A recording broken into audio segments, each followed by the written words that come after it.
Bonjour, dans cette vidéo je vais vous parler d'un outil sympa qui s'appelle ngrok.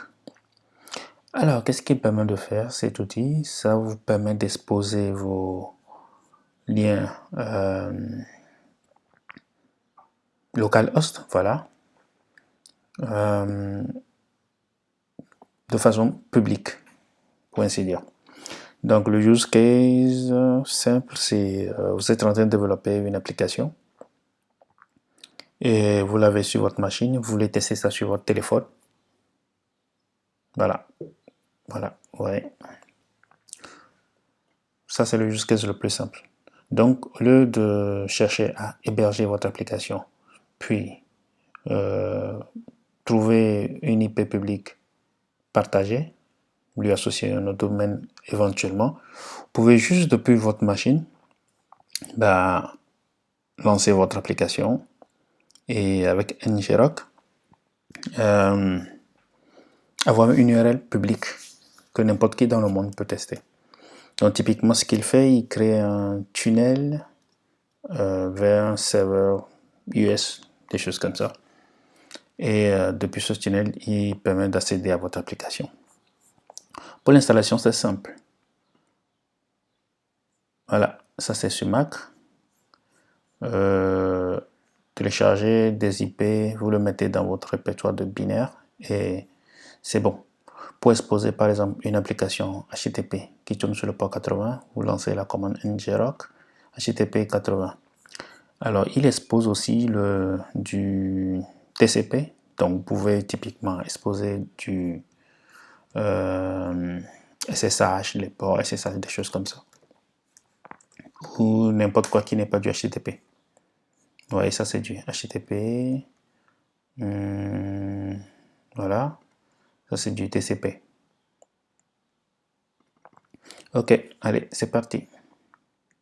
Donc je pense que vous avez un compte, voilà, c'est ça. Vous pouvez l'utiliser gratuitement. Quand vous l'utilisez gratuitement, vous avez l'URL qui est tout le temps générée, donc ça change. Et quand vous payez, je pense que vous pouvez vous-même avoir votre custom web domain, voilà, et les réserver, quelque chose comme ça. Voilà, vous avez 3 noms de domaine réservés et vous pouvez avoir 8 tunnels.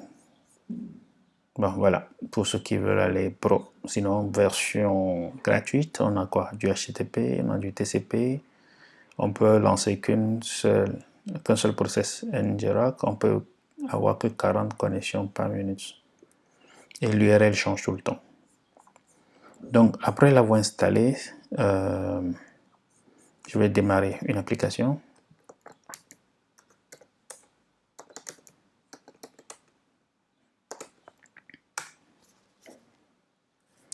Alors, j'ai une application Spring Boot qui expose un API REST sur le port 8080.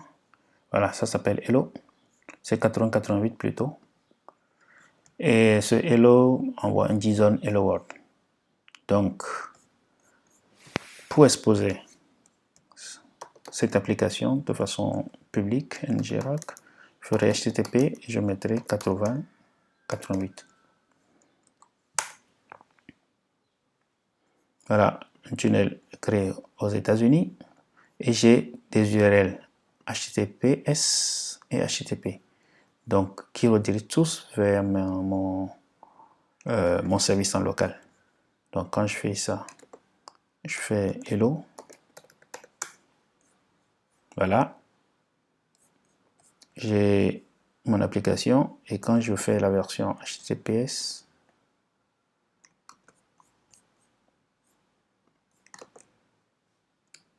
je fais hello. Voilà, j'ai aussi mon application. Donc, si vous êtes développeur d'application Facebook, des choses comme ça, ou quand je ferai le tuto Jenkins avec les webhooks GitHub pour que GitHub puisse envoyer notifier mon Jenkins local, ben voilà les outils que je vais utiliser. C'est pour ça même que je fais la vidéo. Alors, qu'est-ce qui nous permet aussi de faire? C'est qu'on peut inspecter, on peut voir toutes les commandes, les requêtes plutôt, qui viennent sur la machine. Tout à l'heure, j'ai fait hello 2 fois. Je peux cliquer sur ce hello et voir ce qui a été retourné. Et si j'envoyais un post, j'allais voir aussi les données. Disons, qu'est-ce que j'ai comme outil ici? Voilà, j'ai cet outil qui permet de faire des... C'est un client REST. Je vais juste prendre cette URL. Je vais ajouter une requête, ouais, de type post, quelque chose comme ça. J'envoie du JSON. Voilà mon URL et je dis bon, l'URL n'est pas exposé en post, mais c'est juste pour tester. Name test. Voilà. Quand j'envoie, normalement, je me dis que voilà, ça n'existe pas. Ouais, not allowed. Celui-là, c'est plutôt en get, mais c'est juste pour tester. Quand on vient voir l'inspect ici, voilà le post que j'ai envoyé. Voilà. Donc ça vous permet carrément de débugger quand vous êtes en dev. Si vous avez un système externe qui vous envoie des requêtes, disons les webhooks, des choses comme ça, vous pouvez utiliser ça et inspecter pour voir ce qu'il vous envoie. Vous avez le header, bon, en gros c'est ce que ça donne, des choses comme ça. Alors, comment est-ce que je peux tester aussi? Là, je suis en train de tester depuis ma machine locale. Ce qui serait intéressant, c'est d'utiliser une machine distante. Pour ça, je prends une instance AWS. Je vais me connecter dessus.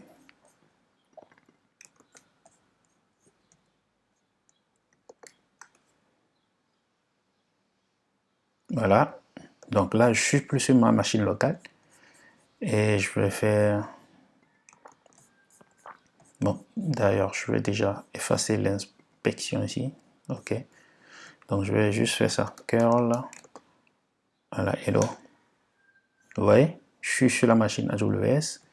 J'ai envoyé une requête vers le lien là. Et j'ai mon application qui est en local qui répond. Donc, si vous partagez votre URL avec quelqu'un, bah, il peut facilement attaquer votre application qui est en local ici. Oui, l'application est en local, carrément. C'est pas hébergé. Donc, c'est ce que vous permet de faire ngrok. C'est assez sympa. Je voulais vous le montrer. Voilà, vous n'avez plus d'excuses pour tester, par exemple, le responsive design de votre site qui est sur votre machine, sur votre tablette ou sur votre téléphone, parce qu'il faut l'héberger d'abord pour pouvoir y accéder. Non, vous avez maintenant ngrok qui peut vous aider à faire ça. Donc voilà pour cette vidéo et n'oubliez pas de souscrire à la chaîne pour en avoir plus.